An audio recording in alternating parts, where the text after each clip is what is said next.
this over the years, the one thing you'll see from them, they have the uncanny ability to morph and adapt when things happen. They don't make excuses when there are injuries and guys are out of the lineup. It's truly next man up.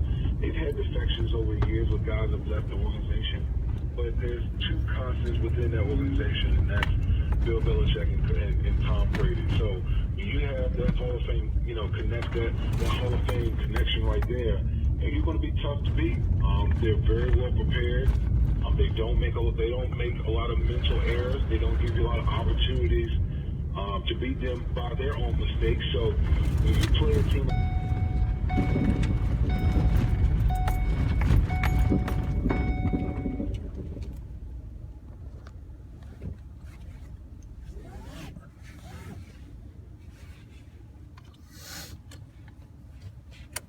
Real quick, the concept of next man up, because Marcus Cannon's now the left tackle. Nate Solder goes down. Now when Marcus Cannon took over, he played a lot of snaps this year. One thing Belichick does is he makes sure the guys get reps, so if the opportunity comes, they are ready. But Cannon on the left side, Trey Jackson, David Andrews, Josh Klein. This is not a line where you can identify a lot of those guys up front, and yet they seem to be doing the job. Tell me why and whether or not you think they can keep that up front.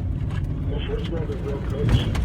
When I was with New England, we did a coach we did cross-training guys, and that means that, like for instance myself, I came in as a center, but I also played practice. I would play left guard, I would play right tackle. So when those opportunities when those opportunities come about, as far as injury is concerned, you're able to move guys around, and guys are comfortable because they've done it in practice. I'm not saying that other teams around the league, doesn't do that, but the Patriots, they place a premium on having guys cross-train in other positions, because you can only have 46 guys active on game day, and sometimes whether it's injury or whatever the case is, you need guys to be able to play multiple positions. So the Patriots are always going to be prepared, have guys prepared, just in case somebody goes down. A year ago, this was a big media dust-up when this game came up because of Rex Ryan being here. Now the media guy for the Jets is one of the players, Brandon Marshall. He's on a national show every week. Has that changed a little bit with the head coach being the guy out front? Now it's one of the players. Well, yeah, you could definitely tell there's a new sheriff in town, and Todd Bowles the no-nonsense type of guy. We haven't heard, much of anything between the two teams. It's really kind of been a love fest. Both teams very complimentary of each other, and rightfully so.